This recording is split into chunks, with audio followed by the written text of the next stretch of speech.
வணக்கம். தொலைக்காட்சி விவாதத்தில் இடுபவனம் கடத்தி பெரியார் சிலையை உடைப்பன்னு சொல்லிட்டான். அவன் பெரியார் சிலையை உடைச்சான்னா அவன் கையை ஒடிக்கணும் அப்படின்னு ஒரு தரப்பு.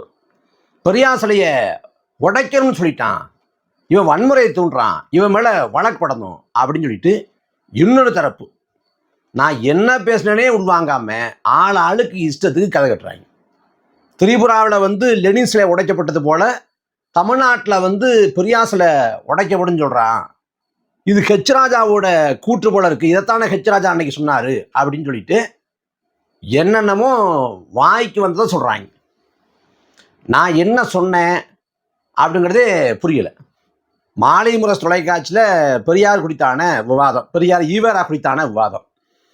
அந்த விவாதத்தில் பெரியாரோட முரண்பாடுகளை சொல்லிட்டு பெரியார் எவ்வாறு முரண்பட்டார், எவ்வாறு சறுக்குனாரு, எவ்வளவு மாறுபட்ட கருத்துக்களை வச்சாரு அப்படின்னு சொல்லிட்டு பேச்சோட நிறைவு பகுதியில் நான் ஒரு செய்தியை சொல்ல வர்றேன். நான் சொல்ல வர்றதுக்கு முடிய நெறியாளரும் அங்கிருந்த சக பங்கேற்பாளரான சுகுணா திவாகரும் வேற மாதிரி அவங்க புரிஞ்சுக்கிட்டு என்னை பேச விடாமல் இடைமறித்து அந்த வாக்கியத்தையே முழுமை பெறாமல் பண்ணிட்டாங்க. அந்த முழுமை பெறாத வாக்கியத்தை வச்சுக்கிட்டு தான் பெரியார் சிலையை உடைக்கணும்னு சொல்கிறான், திரிபுராவை சொல்கிறான் அப்படின்னு சொல்கிறாங்க. நான் என்ன சொன்னேன் அப்படின்னா, பெரியார் பெயரை சொல்லி எல்லா அயோக்கியத்தனங்களையும் பண்ணுறீங்க, பெரியார் பெயரை சொல்லி எல்லா அயோக்கியத்தனங்களையும் எல்லா மோசடித்தனங்களையும் பண்ணுறீங்க. அப்போ கோபம் மக்களுக்கு பெரியார் மீது திரும்பலாம், அது பெரியார் சிலை மீதும் திரும்பும் அப்படின்னு சொன்னேன். அப்போ பெரியார் சிலையை மக்களை உடைக்கணும் அப்படின்னு சொல்ல வரல, மக்கள் உடைச்சிருவான் அப்படின்னு எச்சரிக்கிறேன் அப்படின்னு சொன்னேன். அந்த பேச்சுக்கு கொந்தளிக்கிறாங்க. அதிலும் வானசா வல்லவன் ஒரு ஐயா, ஒரு பெரியவர், அந்த ஐயா சொல்கிறாங்க அவன் கையை ஒடிப்போம் அப்படின்னு. அதாவது சிலையை உடைப்பது இதுவெல்லாம் எங்களுக்கு இந்த பாதை எங்கள் பாதை இல்லை, நாங்கள் ஜனநாயகபூர்வமாக இயங்குகிறோம்.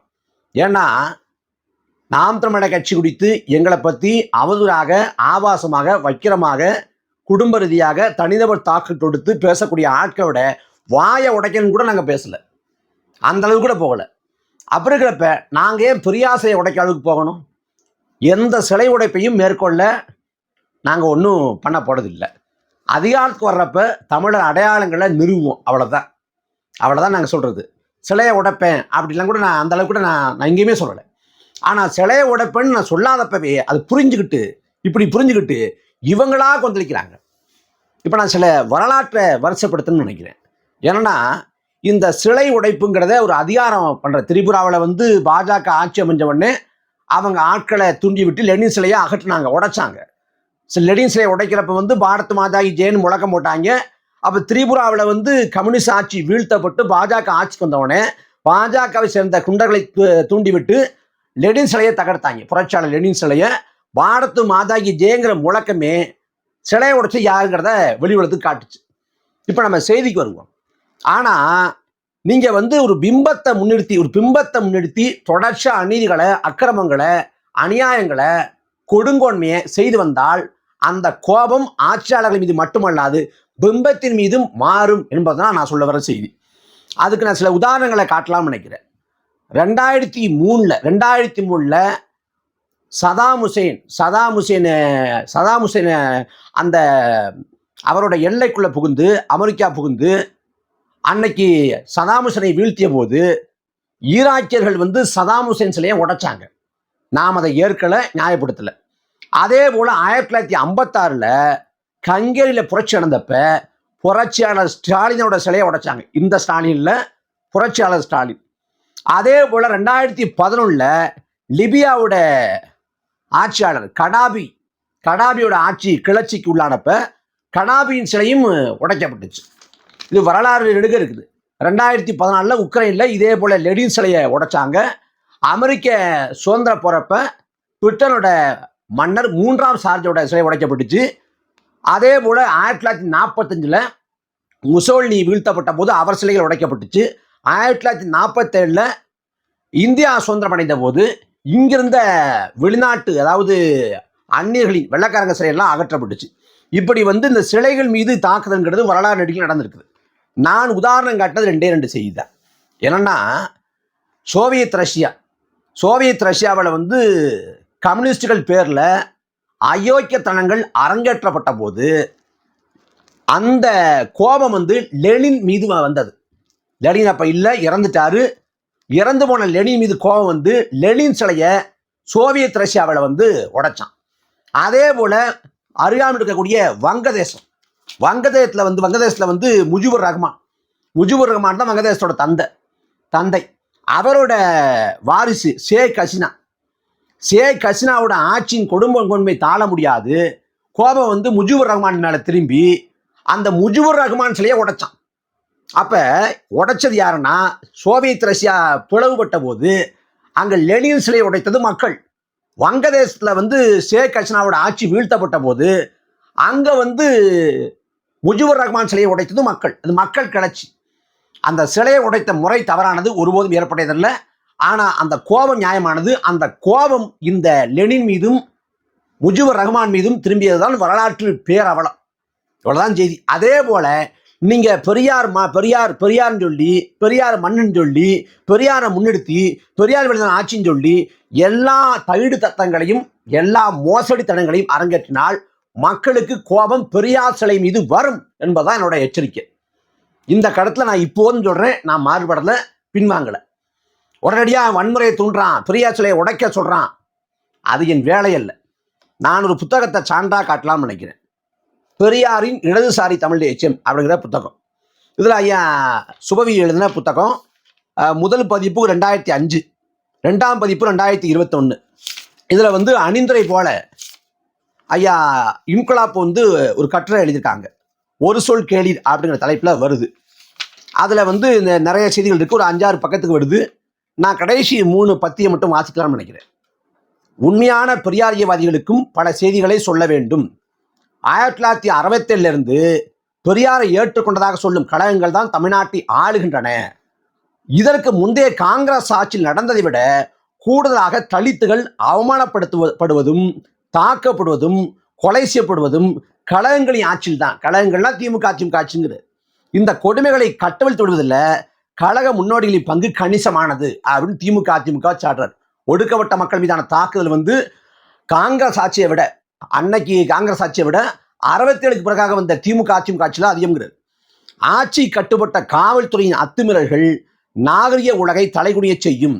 இந்த கொடுமைகளை முதலாக தலித்துகள் தான் எதிர்த்து குரல் கொடுக்கிறார்கள், போராடுகிறார்கள். பொதுவுடைமை கட்சி அவ்வப்போது கண்டம் செய்கிறது. ஆனால் திமுக, அதிமுக, மதிமுக முதலிய ஆட்சி அதிகாரத்தை கையில் எடுத்துக்கொண்ட கட்சிகள் இந்த கொடுமைகளுக்கு எதிராக சமரசமற்ற ஒரு போராட்டத்தை ஏன் முன்னெடுக்கவில்லை அப்படின்னு திமுக, அதிமுக, மதிமுக நோக்கி இன்குலாப் வந்து கேள்வி எழுப்புறார்.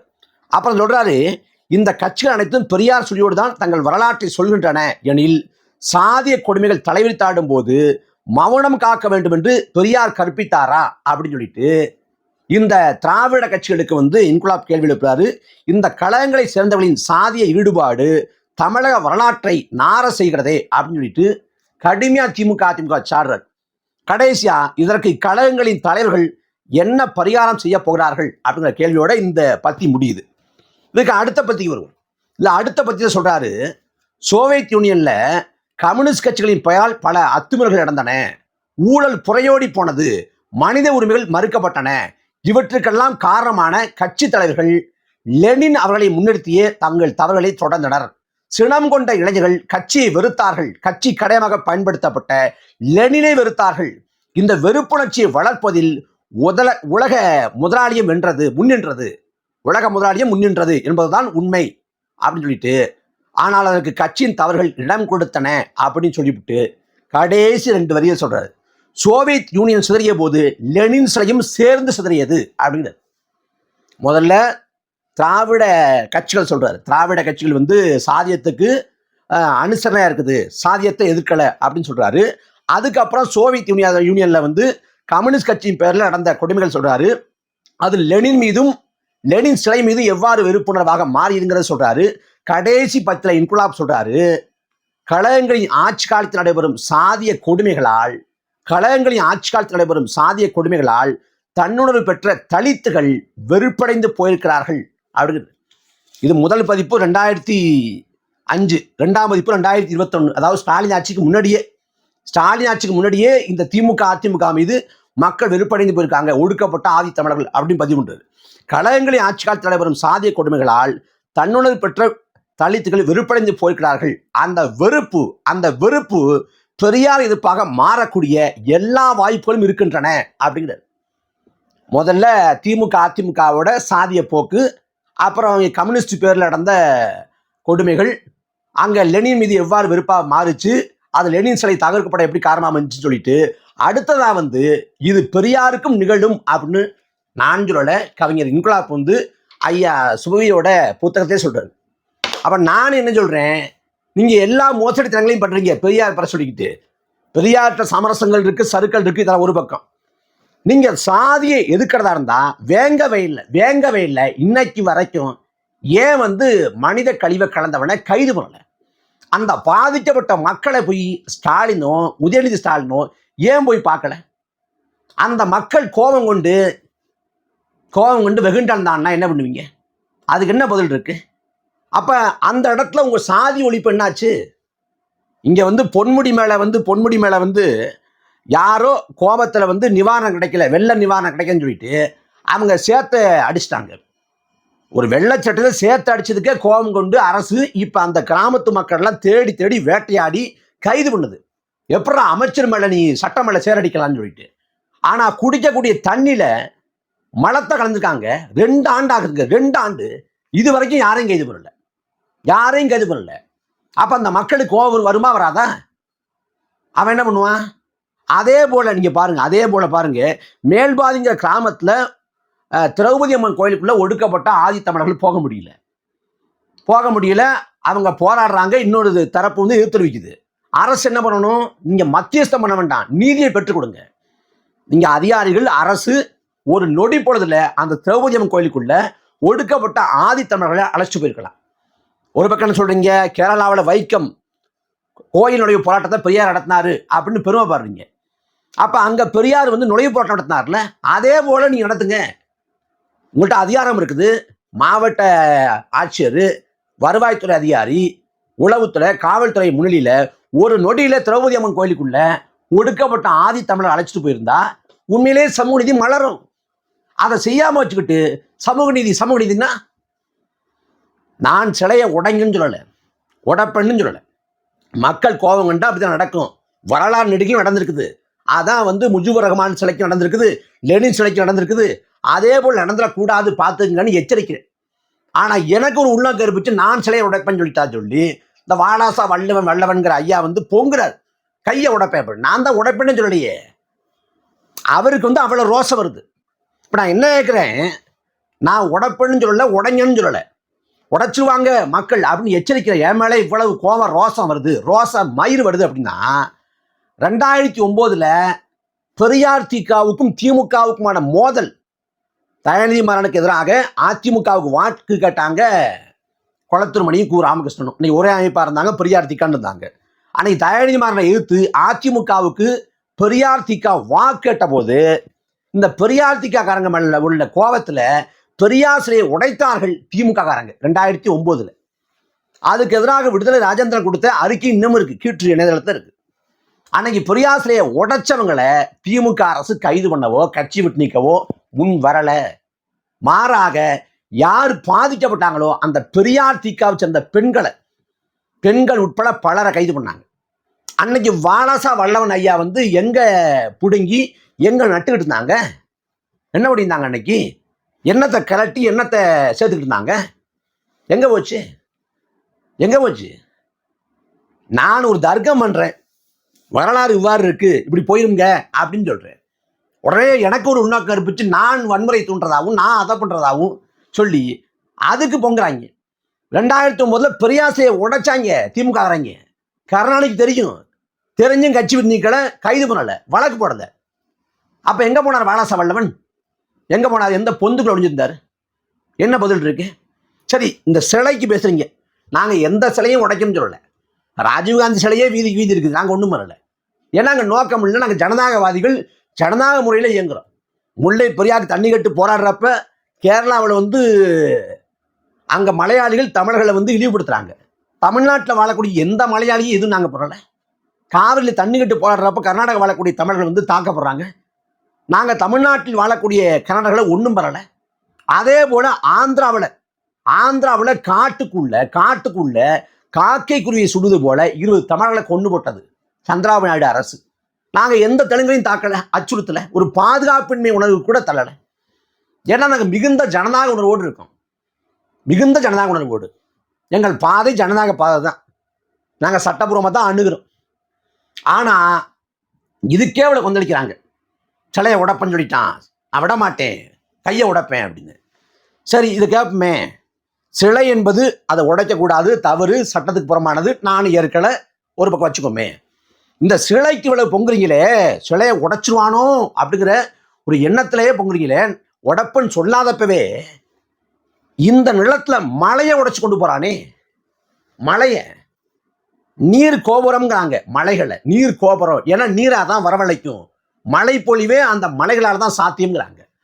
இந்த திராவிட ஆட்சி காலத்துல, அதிமுக ஆட்சி காலத்துல மலைகளை தகர்த்து கொண்டு போறேன், கனிம வளங்களா ஏத்துறேன்.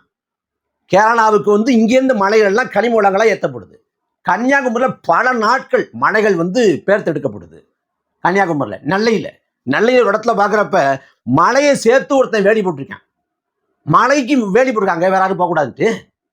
அப்படி மலைகளை தகர்த்து ஏத்துறானே. மனிதர்கள் பிறப்பதற்கு முன்பே பிறந்தவை மலைகள், இயற்கையின் அருங்கொடை. நாம் வந்து இப்போ அதாவது ஏரி குளங்கள் நாம் வெட்டினோம், ஆறை நம்ம உருவாக்கலை, மலைகளை உருவாக்கலை. அது இயற்கை தாய் பிரசவித்தது.